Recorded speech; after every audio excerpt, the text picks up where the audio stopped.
Halo semuanya, dan selamat datang. Listrik itu ada di mana-mana ya, tapi pernah nggak sih kita benar-benar mikirin gimana cara kerjanya? Hari ini, kita akan telusuri bareng-bareng jalur sirkuit listrik, dari sumbernya sampai ke saklar, dan kita akan bongkar rahasia di balik kekuatan yang menggerakkan dunia kita. Setiap hari kita menekan saklar, nyalain lampu, ngecharge HP tanpa mikir dua kali. Tapi apa sih yang sebenarnya terjadi di balik tembok itu? Gimana caranya satu tombol kecil bisa langsung menerangi seluruh ruangan? Nah, itulah misteri yang akan kita pecahkan hari ini. Oke, kita mulai dari sini. Semua penemuan hebat itu kan berawal dari pertanyaan sederhana. Dan bola lampu ini bukan cuma alat biasa loh. Ini adalah simbol dari momen aha, momen pencerahan yang akan kita kejar bersama-sama dalam beberapa menit ke depan. Ini dia, peta perjalanan kita. Kita akan mulai dari jalur listriknya, terus kita kenalan sama komponen-komponen utamanya. Lalu kita lihat bedanya dua jenis rangkaian, belajar aturan mainnya, dan terakhir kita rangkai semuanya jadi satu. Yuk, langsung aja kita mulai. Oke, bagian pertama, jalan tol listrik. Jadi begini, supaya listrik bisa bekerja, dia itu butuh jalur khusus untuk dilewati. Anggap aja kayak jalan tol.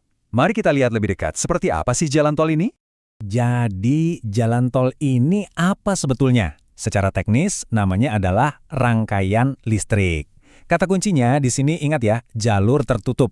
Persis kayak mobil balap di sirkuit, listrik itu butuh lintasan yang nggak putus supaya bisa terus bergerak. Kalau jalurnya putus, ya udah berhenti. Nah, ini dia visualnya. Coba perhatiin deh panah-panahnya. Itu nunjukin aliran yang terus-menerus. Dari sumber energi, lewat ke perangkatnya, terus balik lagi.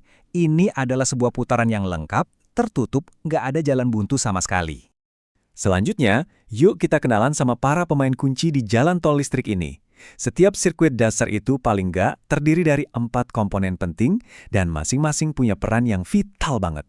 Di sini kita bisa lihat keempatnya. Ada sumber tenaga, ada jalurnya, ada pengguna listriknya, dan ada pengontrolnya. Masing-masing ini nggak bisa dipisahkan. Yuk kita bedah satu persatu. Pertama tentu saja ada sumber. Contohnya baterai ini. Anggap aja ini sebagai titik startnya, stasiun pengisian daya yang ngasih dorongan energi pertama supaya arus listrik bisa mulai perjalanannya. Tanpa sumber, nggak ada apa-apa. Kedua, ya jalurnya itu sendiri alias kabel. Ini adalah infrastrukturnya, jalan tol supermulus yang memungkinkan arus listrik melesat dari satu titik ke titik lain tanpa ada hambatan berarti. Ketiga, kita punya beban. Kalau di sini contohnya bola lampu. Ini adalah tujuan akhir dari perjalanan si listrik. Beban itu bisa perangkat apapun yang mengubah energi listrik menjadi sesuatu yang berguna buat kita, entah itu cahaya, panas, atau suara. Dan yang terakhir, tapi nggak kalah penting, saklar. Dia ini ibaratnya penjaga gerbang tol. Pas kamu pencet saklar ke posisi on, kamu itu seolah-olah lagi nurunin jembatan, nutup rangkaiannya, dan ngebiarin arusnya lewat. Pas off, jembatannya diangkat, jalurnya putus, dan alirannya berhenti. Simpel kan? Oke, kita udah kenal sama komponen-komponennya, tapi gimana cara merakitnya? Ternyata ada lebih dari satu cara loh untuk membangun jalan tol ini. Mari kita lihat dua desain utamanya. Bedanya kelihatannya sederhana tapi penting banget. Rangkaian seri itu kayak jalan kampung yang cuma satu lajur. Semua arus harus lewat situ. Kalau rangkaian paralel, nah ini kayak jalan tol yang punya banyak lajur. Arusnya bisa pecah dan milih jalur. Desain ini ngaruh banget ke cara kerja sirkuitnya. Dan gambar ini menjelaskannya dengan sempurna. Lihat deh yang kiri. Rangkaian seri, semua lampunya ngantri dalam satu barisan. Kalau satu lampu mati, seluruh jalur putus dan semuanya ikut padam. Beda sama yang kanan, rangkaian paralel. Setiap lampu punya jalur pribadi langsung ke sumber listrik. Nah, ini dia alasannya kenapa instalasi listrik di rumah kita pakainya paralel. Kalau satu lampu kamar tidur putus, lampu di dapur tetap nyala kan? Yuk kita lihat sedikit lebih dalam soal rangkaian seri. Aturan mainnya begini, arusnya itu sama di mana-mana, tapi tegangannya jadi kebagi-bagi di antara setiap komponen.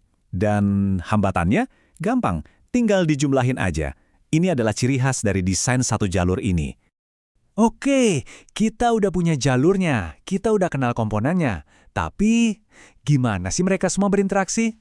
Ternyata, ada satu aturan emas, sebuah hukum fisika yang mengatur hubungan antara kekuatan, aliran, dan hambatan di setiap sirkuit. Dan inilah dia hukum Ohm, sebuah hubungan yang kelihatannya simpel tapi luar biasa kuat antara tiga properti utama listrik, tegangan, arus, dan hambatan. Ini bisa dibilang resep rahasianya kelistrikan. Eits, jangan takut dulu lihat rumusnya ya.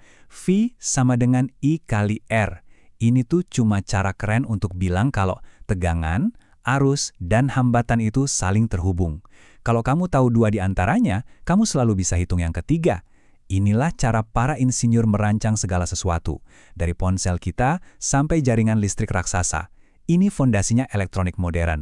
Baik, kita udah menempuh perjalanan yang lumayan jauh ya dari saklar sederhana sampai ke hukum fisika yang fundamental.